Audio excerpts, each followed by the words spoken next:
Всем привет! Вы на канале Польза.нет, и здесь только подробные обзоры с целью сэкономить вам средства. И сегодня я расскажу вам о смартфоне под неймингом Honor 100 Pro. Я уже его сравнивал с OnePlus Ace 3V, либо по-другому OnePlus Nord 4 в прошлом обзоре. Сейчас у меня полноценный обзор на этот девайс. По большому счету мало чего поменялось, как вы прекрасно можете это понимать. И сравню по съемке я его чуть-чуть с Realme Neo 6 SE.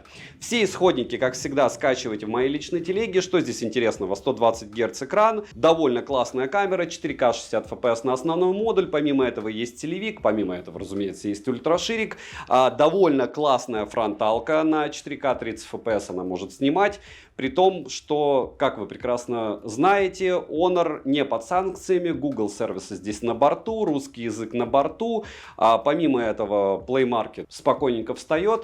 И все вроде бы хорошо для тех, кому нравится этот дизайн. Но обо всем подробно вы узнаете в ролике. 7 обзоров в неделю выгружаю, плюс ежемесячно разыгрываю по одному смартфону. Первого победителя вчера мы уже определили на стриме. Для участия в розыгрыше необходимо подписаться на канал с колоколом, оставить любой комментарий больше 5 слов, осмысленный, и либо в комментарии, либо в описании своего канала указывайте свое имя в Телеграме. Подписывайтесь на телегу скидок, и вы автоматически в розыгрыше. Все розыгрыши в конце месяца на стриме, перейдем же к обзору. Полетели. Распаковка. Поставляется данная модель в белой коробке из плотного картона, на ней есть название и краткие характеристики модели. Упаковка обыкновенная, в комплекте мы имеем силиконовый чехол, блок питания на 100 Вт, кабель для зарядки с USB-A на Type-C, смартфон, наклеенную защитную пленку, ключ для извлечения слота под 2 нано-сим-карты и документацию. Весит 195 граммов, а габариты 163 на 75 на 8,5 мм. Приобрести смартфон можно в черной, белой, фиолетовой и голубой расцветке. Дизайн необычный и однозначно на любителя. Тыльная часть выполнена из стекла, рамка пластиковая. Собрана модель в целом хорошо. В руке смартфон лежит комфортно, но лично мне некомфортно им пользоваться из-за экрана с закругленными бортами. Водопад не особо удобный, плюс еще и углы скошенные. На корпусе расположили качели регулировки громкости, кнопку питания, микрофоны, USB Type-C версии 2.0 и стереодинамики. Звучание качественное, но не лучшее за эту стоимость. Ко всему, в настройках функций для персонализации звучания довольно мало, есть конкретный перекос на нижний динамик. Но в целом, в те же деньги, не так много у него конкурентов. Вибромотор, учитывая стоимость, средний, ИК-порта, как и мини-джека, нет, а также напоминаю, что данная модель не имеет какого-либо заявленного стандарта водонепроницаемости. Об этом я уже говорил в ролике, где сравнивал этот смартфон с OnePlus Ace 3V. Honor 100 Pro оснащен OLED-дисплеем с диагональю 6,78 дюйма с разрешением 2700 на 1224 пикселя и плотностью пикселей в 437 ppi. Яркость, по моим замерам, 944 люкса на 100% яркости, а в пике 2100 люксов, что является отличным результатом. Частота обновления экрана максимум 120 Гц, в настройках также можно выбрать меньшее значение или функцию автоматического подбора. Тест частоты дискретизации касания выдал не очень хороший результат, при этом мультитач поддерживается, экран спокойненько откликается на 10 касаний одновременно. Шим выше 13% не поднимается, что отлично, технология Always On Display полноценная. Летим дальше. Процессор здесь установлен Qualcomm Snapdragon 8 Gen 2 с техпроцессором 4 нанометра с 8 ядрами. Кстати, реализация здесь его, по мне, плохая. Максимальная частота у него 3,2 ГГц, графический процессор Adreno 740. По памяти мы имеем оперативная память LPDDR5X на 12 и 16 ГБ, внутренняя память UFS 4.0 на 512 ГБ и 1 ТБ. Минималка же на 256 ГБ использует тип памяти UFS 3. Это прям очень плохо. По пути Samsung они пошли. По связи Honor 100 Pro использует Bluetooth версии 5.3, Wi-Fi 6 версии, 5G сети и ниже. Для 4G сети 3 и 7 бенд на борту, а 20 нет. NFC поддерживается, MirPay встает, GPS отрабатывает плохо, точность 4 метра, при том, что для данного процессора стандартная точность в 3 метра. Странно, но факт. Операционная система у 100 Pro Magic OS версии 8 на базе Android 14 версии. Система работает не всегда корректно, встречаются глюки и подвисания. Разблокировать смартфон можно при помощи сканера отпечатков пальцев, внедренного под экран распознаванием лиц и стандартными способами разблокировки. Внести можно до 5 отпечатков пальцев, а биометрические графические данные, два лица, плюс еще лицо с макияжем и плюс еще лицо в маске. Это прям очень удобно. В Honor 100 Pro емкость аккумулятора 5000 мАч, смартфон поддерживает быструю проводную зарядку до 100 Вт, беспроводную до 66 и реверсивную. Заряжается от 0 до сотки за 32 минуты. В PC-марке он выдает очень хороший результат в 9 часов 28 минут. При просмотре видео на YouTube за 1 час уходит 4-5% заряда. В играх уходит в среднем 25-30% заряда. Обязательно, кто хочет брать его для игры, посмотрите прожарку на пользу стримы. Не все так волшебно, яркость сбрасывает. Но играть можно. Результат тестов планировщика вы видите на экране. В целом он стандартный, как для этого процессора. Тоже можно сказать и про тесты Geekbench 6. В 3D-марке, в принципе, неплохие цифры, но стабильность процессора желает лучшего. Мы видели получше результата. То есть, еще раз повторяю, что здесь он реализован не очень и задушен. В Antutu он выбивает 1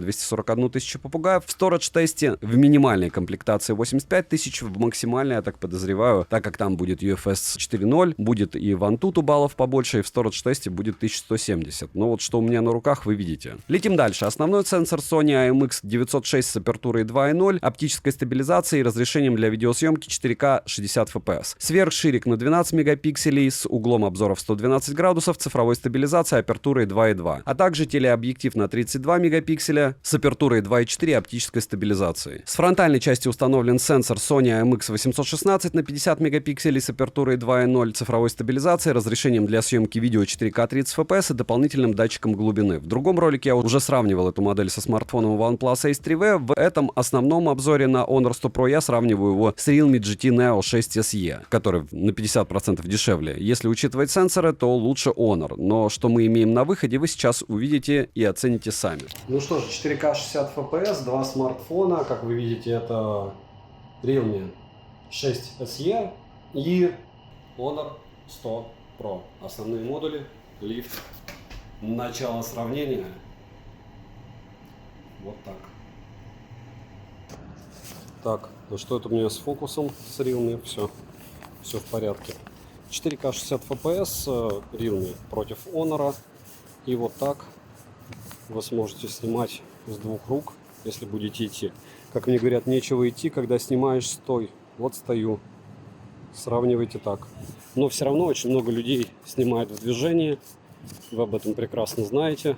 А так как мне надо куда-то идти и параллельно посравнивать, то сейчас вы видите как раз такую картинку. Супер плавно, как ниндзя, ходить не планирую, но стараюсь идти как будто, знаете, когда налил в блюдечко воды и вот держишь его так, чтобы стабилизация была хоть какая-то. Но в целом плавненько. Вот так вы сможете снимать на эти два магических смартфона. Фронталка, кстати, одинаковая, 4К 30 FPS. Ну, одинаковая с точки зрения цифр. И продолжаем ее сравнивать. Вот это X1, это 0.8.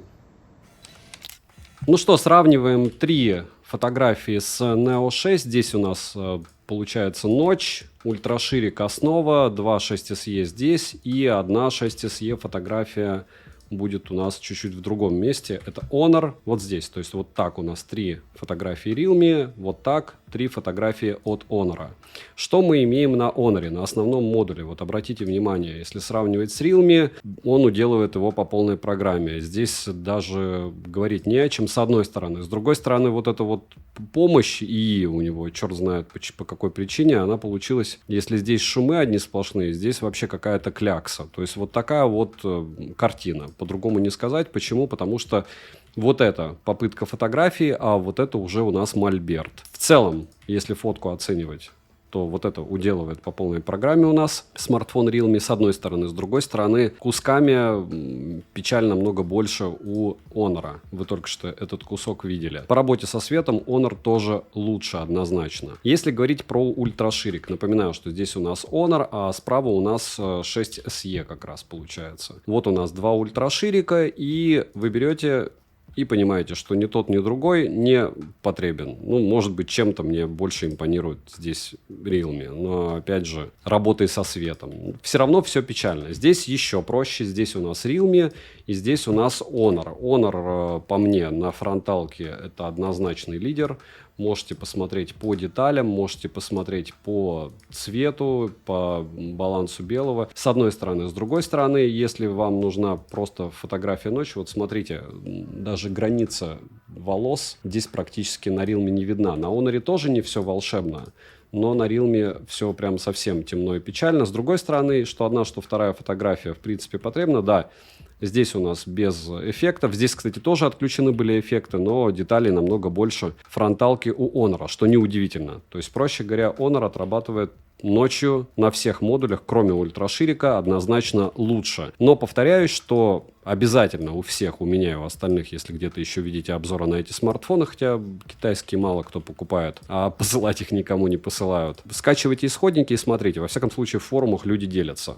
Ну и смотрите, вместо того, чтобы сравнивать до упора и рассказывать, какой Honor молодец, и логично, что он лучше, чем 6SE по съемке, я хочу вам напомнить, что при любом раскладе кропы важны. Вам многие блогеры будут рассказывать, что у Honor проблемы, допустим, с детализацией даже у флагманов, и это все нормально. Нет, это не нормально. Баланс белого вы можете определить так же, как правильные ли цвета или нет, только через свои глаза. То есть, если вы видите, что вы сами снимаете. Как он работает с тенями вот против солнца? Логично, что против солнца мало кто будет снимать из профессионалов. Но если вы не профессионал, то вполне возможно вы будете это делать. Если говорить про работу с, допустим, рассеянным светом, я не скажу, что это идеально. То есть, посмотрите, какая здесь получается акварель.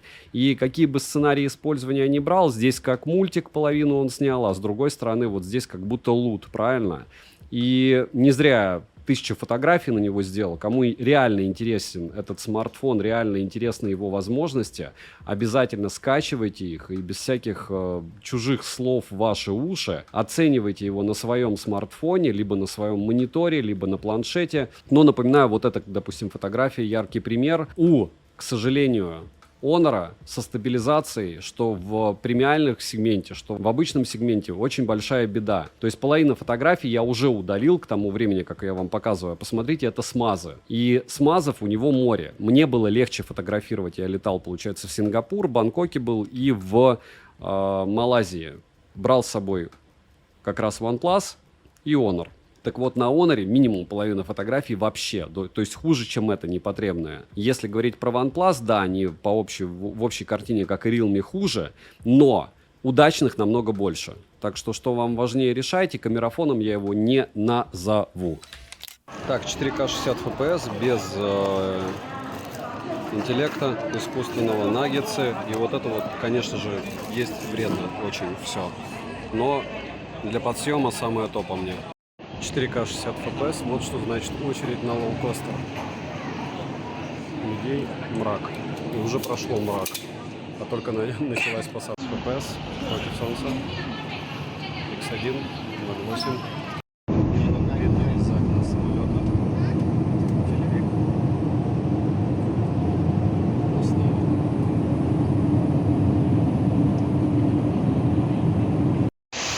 4К 30 FPS. Водопад Сингапура. Нет, это было 4К 60 FPS. На ультраширик уходить нельзя. И вот так вы сможете развлекаться в аэропорту. Напоминаю, что здесь 96 часов можно находиться. Безвизовый режим. Ну не без виз, а без виз по пересадке. Телевик. Тот же водопад. И фронталка. 0.8, 4К 60 FPS, как говорится, доброе утро, Сингапур. И вот так вы сможете снимать из номера всякие виды и порт, допустим, или как народ сушит вещи. Все штатно. Или здания, которые строятся. И себя также. Вообще ощущение, что в Азии все одинаковое. Надо еще в Японию слетать в сентябре или в августе. Очень похоже.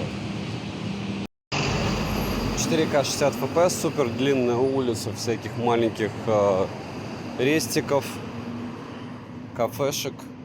Но я бы сказал, что, наверное, половина помещений пустует. Хотя нам важно не это. Может, кому-то важно это. 4К 60 FPS, Сингапур. И это китайский квартал. В принципе, все плюс-минус близко. И плюс-минус выглядит одинаково здесь. Все стилизовано. Ультраширик можно только в 4К 30 FPS врубать. Сейчас он включен, и вы его видите. 4К. Красиво, конечно. Так что терпите, кому не нужны примеры. Не смотрите, а кому нужны, это Сингапур. И латте готов. Почти. Да, по сути, готов. Ультраширик. Автобусики. Немного.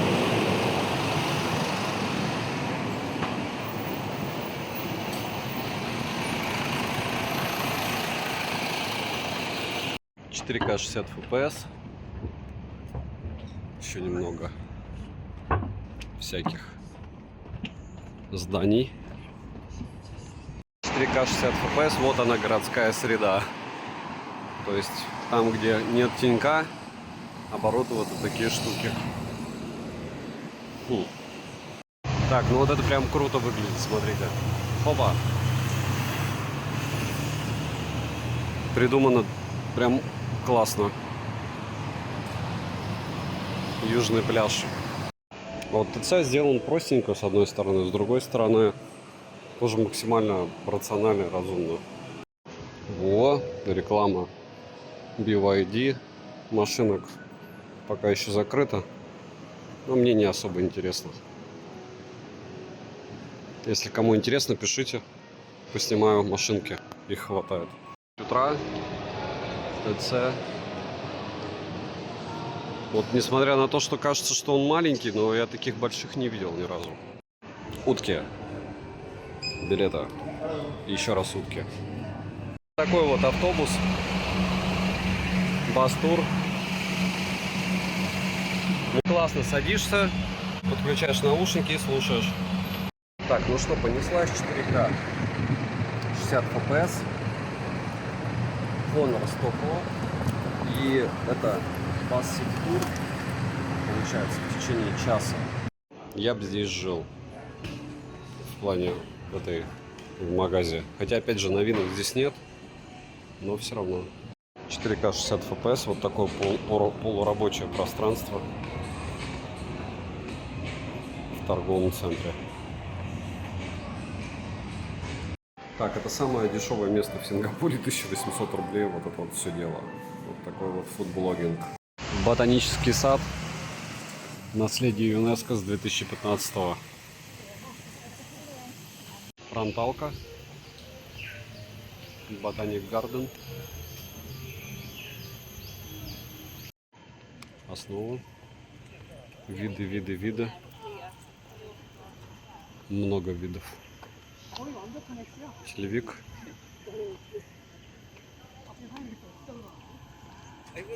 Основа. Основной модуль. И вот там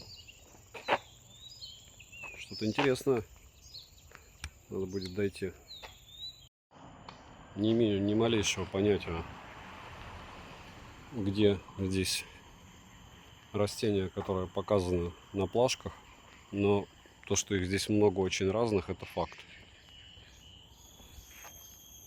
Ладно, объективно, как во Вьетнаме, можно тоже наделать фотографии здесь по полной программе с этими видами. Только главное в солнце попасть, а потом в дождь, чтобы два разных вида было.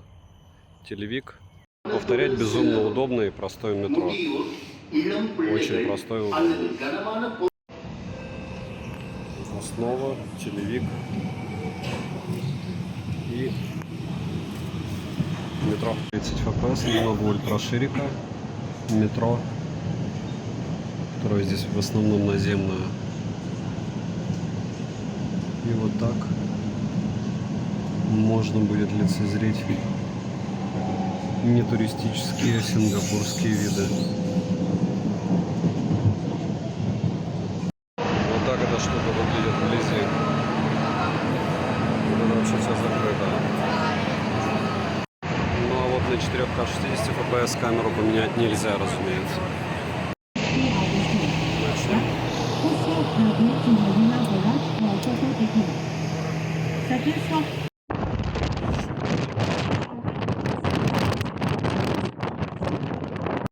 Много птичек.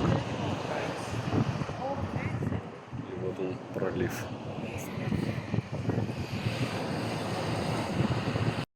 Как я понимаю, это место водохранилища, и учитывая, что Сингапур закупает пресную воду, это место очень важно для всего. Там народ спортом занимается. Много очень людей бегают здесь. Развлекалово. Вообще нормальная тема. По мне даже очень. Снова. Еще один отель, который был раньше. Господи, где японцы.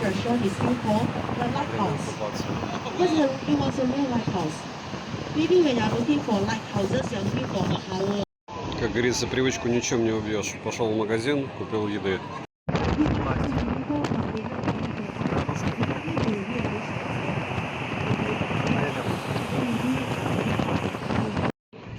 4К 60 FPS.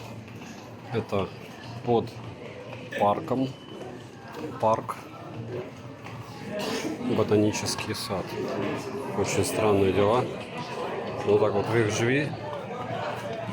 Век учись. Что я приходил днем и не видел этого многоуровневого подхода. Воу. Интересные дела.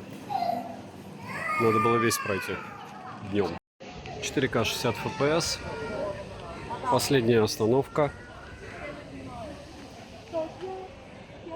Так, вот такая вот обсерватория есть на вымышленных деревьях. Но я туда не полезу. По катушке на вот той штуке. Вот она идея для бизнеса, да?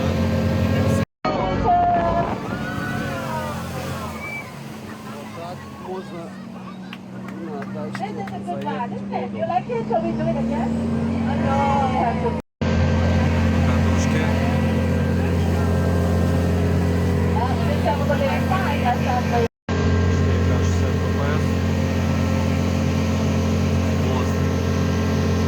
Я такого не видел. Вы ощущаете?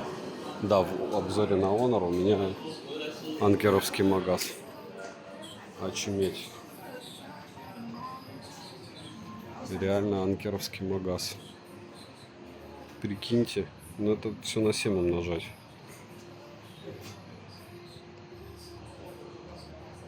Вот это да.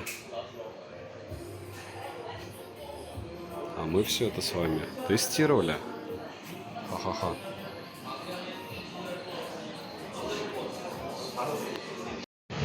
Манила.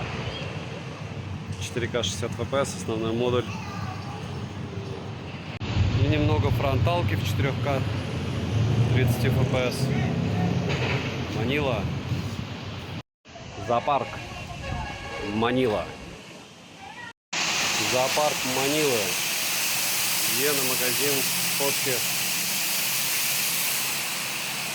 Так, ну все помнят, да, что только у павлинов красивые хвосты, а самок павлинов их нету. Они вот серенькие бегают, а павлины не серенькие. Ну а вот на OnePlus уже с других каких-нибудь штук пойду снимать. Вообще нормально. 4К 30 FPS. Очень даже все прилично выглядит.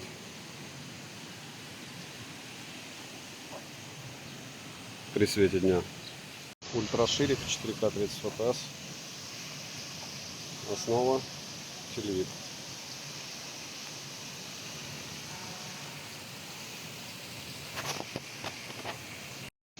Теперь телевик 60 FPS.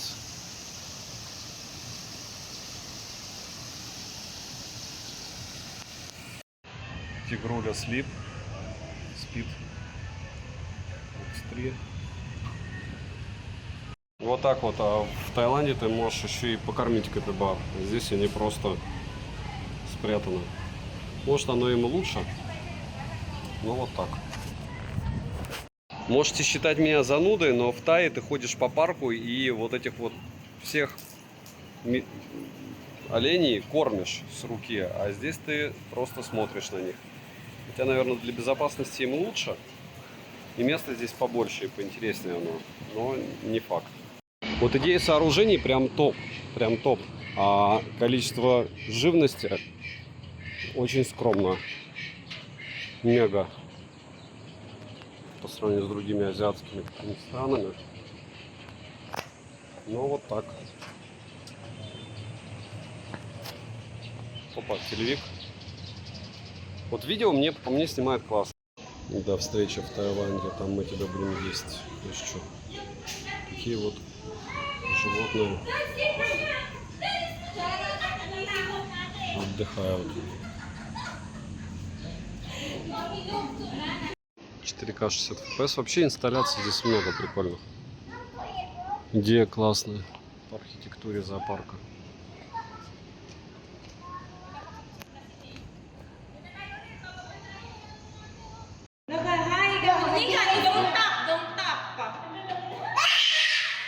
И вот так вот.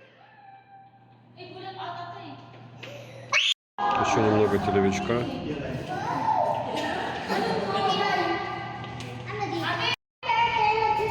Телевик. Основа. Так, это у обезьянок интерактивочка такая, нужно доплачивать. И дети могут повеселиться на вот таких штуковинах. Но ты платишь отдельно за бахилы. На такой жаре, правда, им особо веселиться не знаю как. Но по-другому ты не зайдешь. Телевик.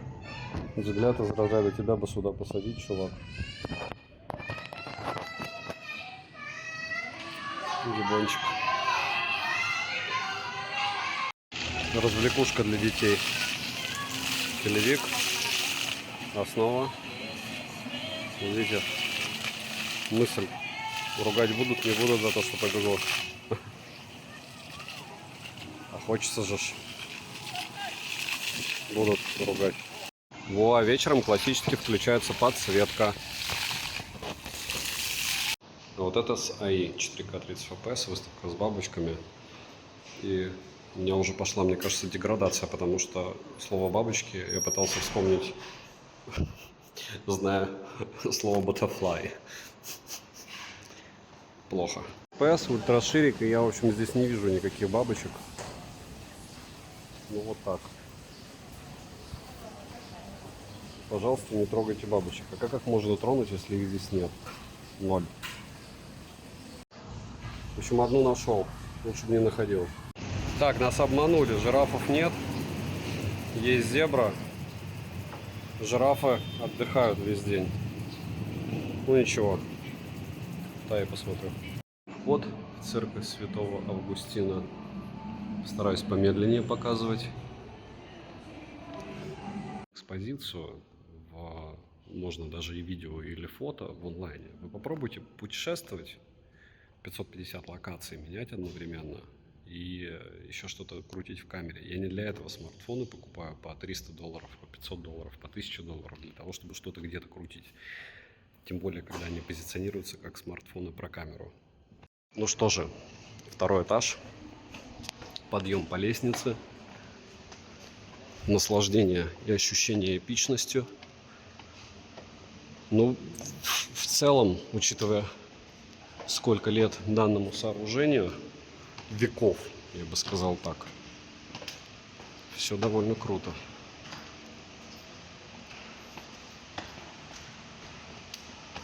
Не похоже, что его есть необходимость какая-то восстанавливать.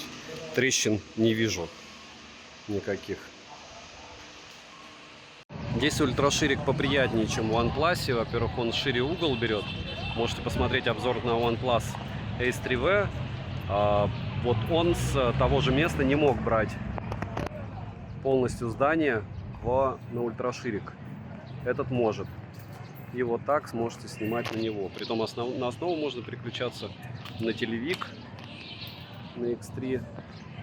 Правда, что-то с ним с ума сходит он. Не может он против солнца снимать. Но вот солнце позади, он снимать может. И вот так примерно. Картины и всякие разные побрякушки.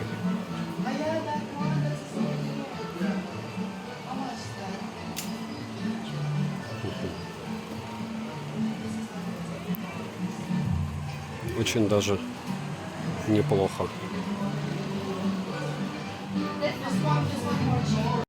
Это парк перед фортом. Это, собственно, сам форт. И почему я снимаю так? Потому что 4К 30 FPS вот на ультраширике. Так он будет выглядеть. На основе вот так. На телевике уже вот так. Но встать и поснимать будет, разумеется, лучше. Немного красоты, 4К 60 FPS. Надеюсь, за музыку не забанят. Здесь народ делает много всяких фотографий. И телевик ночной. Так, плавно иду к яхт-клубу. Здесь народ просто просит деньги. Здесь супер красивые яхты и много бездомных. Но вот так. Вот так выглядит стоянка яхт. Вот так народ здесь рыбачит. И выглядит это все, конечно, при свете дня очень красиво, но безумно жарко. Минусы: вряд ли этот смартфон будет в глобалке. Заряжался он у меня по какой-то причине все время с разным временем. Максимальное время от 0 до сотки было 50 минут. Помимо этого нет 20-го бенда. Дизайн окружающим меня людям не особо понравился. Напишите, может быть, он понравился вам. Тротлищий процессор, не фееричная камера и очень высокая стоимость, даже в китайской версии. Опять же, это мое субъективное мнение, вы с ним можете не соглашаться. Цены можете посмотреть по ссылке в описании к видео. Не забудьте подписаться на телеграм-канал скидок взаимопомощи и мой личный телеграм-канал по ссылкам в описании. Вчера оставил в записи стрим, как подбирать смартфоны, на что смотреть, 30 правил. Ну и резюмировать я, как всегда, хочу долго и мучительно. Вот смотрите, дизайн этот я пока не нашел, кому нравится, честно. Можете написать, что он нравится, может быть, вам. Следующий момент. За эти деньги иметь пластиковый корпус, с одной стороны, можно сказать, такое себе, с другой стороны, за те же деньги можно купить какой смартфон? Правильно, Xiaomi 13T Pro. Насколько 13T Pro круче будет, чем этот смарт? Намного. За 40 с лишним тысяч рублей, как этот смартфон, можно купить OnePlus 12R помимо этого. Помимо этого можно приобрести еще море различных смартов, которые я могу рекомендовать больше, чем этот. Как вы видели, Shim, мой прибор PKM08 с двумя паспортами показал космический на малой яркости. Если брать Radex, то он более-менее адекватный. Но, опять же, решать вам. По мне, шимы здесь по минимуму. Опять же, я пользуюсь обычно на максимальной яркости экрана смартфоном. Экран классный. Если говорить про съемку, она мне тоже нравится, но можно поспорить, что лучше снимает это дело, либо что-то за 50 тысяч рублей. К слову, скорее всего, если вы будете смотреть не во время распродаж, он будет стоить так же, как Xiaomi 14, 50 с копейками, 52 тысячи рублей на распродаже сейчас он стоил. Либо Samsung S24 на Snapdragon 8 Gen 2, который тоже стоит 52.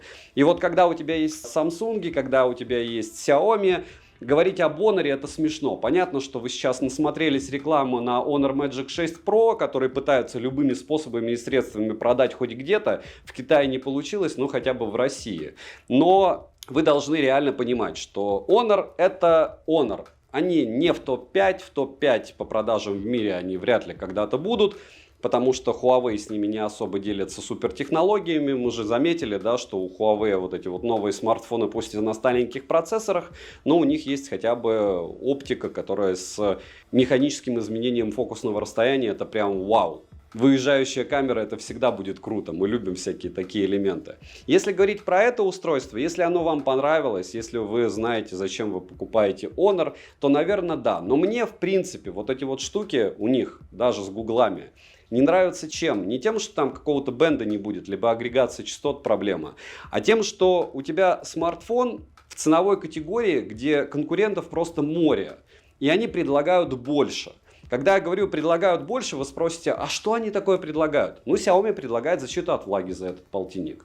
Допустим, Samsung предлагают лучшую камеру. А если говорить про OnePlus, Vibro лучше. Помимо лучшего Vibro, что там еще лучше? Правильно, программное обеспечение. Будет ли в глобалке Honor 100 Pro, я не знаю. Как правильно говорят, через поколение обычно. Но провальный их Honor 90, когда они делали смартфон за 30 штук без стерео, ну, если они здесь в Honor 110, который будет в глобалке, сделают что-то подобное, флаг им понятно куда. Смартфон хороший, за свои деньги, за те, что я его приобретал, это китайская версия, адекватный, я его в те же деньги продам. Если вы фанат Honor, напишите почему. Девайсу от меня однозначное да, сделали железку хорошо, наконец-то на снэпе, да, какие-то недостатки, но железка интересная. Добра и удачи вам, дорогие друзья!